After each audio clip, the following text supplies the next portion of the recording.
Baik Bu Arin, kita masuk pada bagian inti pendampingan nih nanti ya. Sesuai dengan fokus pendampingan yang saya jelaskan di awal tadi. Pada bagian pendampingan inti ini ada penerapan aksi nyata modul 3.1, yaitu tentang pengambilan keputusan berbasis nilai-nilai kebajikan sebagai berikut. Kita akan berefleksi sebentar Bu Arin ya. Apakah berdasarkan hasil pemetaan Bu Arin yang dilakukan Bu Arin, bagaimana hal tersebut mempengaruhi proses pengambilan keputusan yang Bu Arin? Iya Bu, ya sangat mempengaruhi hasil putusan yang diambil. Gitu ya. Kira-kira hal yang menurut Bu Arin masih perlu dikembangkan? Yang perlu dikembangkan yaitu ketika pengambilan 9 langkah keputusan itu Bu, masih belum bisa menerapkan ke-9-nya semua itu. Oh gitu ya, 9 langkah itu ya. Kemudian menurut Bu Arin nih, apa hal yang menurut Bu Arin mendukung keberhasilan dari keputusan yang Bu Arin ambil? Yang mendukung yaitu semua elemen yang ada di sekolah itu, seperti kepala sekolah, teman sejawat, murid dan wali murid dan masyarakat sekitar, itu semua juga mendukung dari keberhasilan evaluasi yang kita buat itu. Oh gitu ya, keberhasilannya itu berdasarkan itu tadi ya. Oke. Kemudian apakah pengalaman yang terjadi baik dalam waktu dekat ataupun sebelum Bu Arin mengikuti program guru penggerak ini yang mencerminkan dilema etika tentunya, baik itu terkait murid maupun dari rekan sejawatnya Bu Arin? Ketika saya mengikuti, apakah ada ya? Ada Ibu ya. Itu gimana? Ketika saya mengikuti CGP itu, saya tuh dilema sekali Bu. Ketika apakah nanti saya itu bisa melaksanakan tugas dengan baik, apakah saya bisa mengajar. Waktu itu saya sempat berpikir, bahkan bilang ke ibu kepala sekolah, bagaimana kalau memang saya tidak bisa mengajar dengan baik, saya ngambil honorer gitu Bu. Saya mengaji teman honorer untuk menggantikan saya di kelas waktu itu.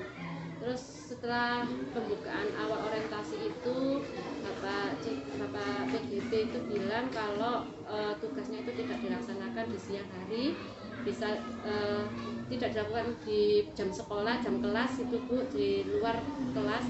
Itu saya sangat bersyukur sekali, di situ saya bisa melaksanakan kewajiban saya dengan sesungguhnya dan melaksanakan tugas tepat waktu, karena tugas CGP ternyata sangat fleksibel waktunya.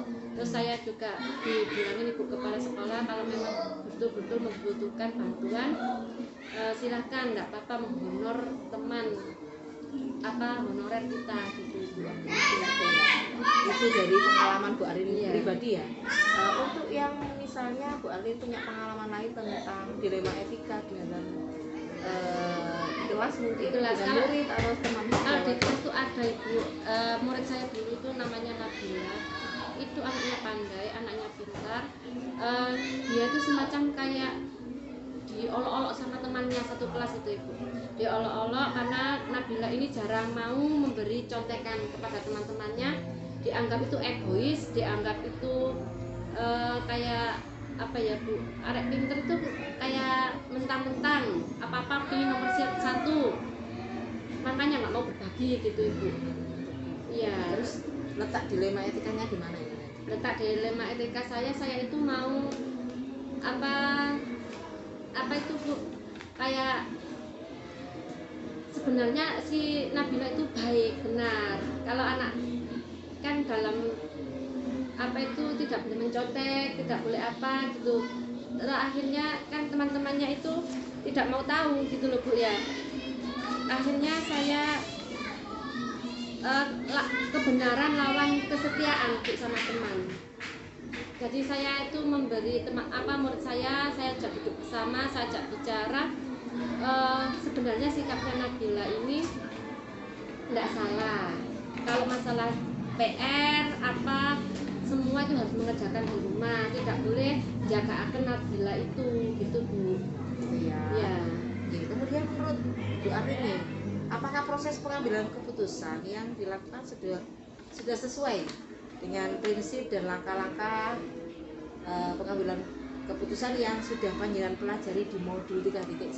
Saya kira saya sudah Bu, sudah benar ya, sudah sudah sesuai ya Iya. dengan prinsip dan langkah yang sudah dipelajari di modul titik 1. Kemudian apakah hal yang menurut Bu Arin masih perlu dikembangkan atau perlu dievaluasi dari proses pengambilan keputusan tersebut? Yang harus dievaluasi yaitu mempunyai prinsip dan paradigma yang kita pegang, Ibu. Kita tidak lepas dukungan dari semua pihak dan tetap sejawat dan atasan. Oke Bu Arin, itu diskusi kita kali ini pada materi penerapan aksi nyata modul 3.1 G.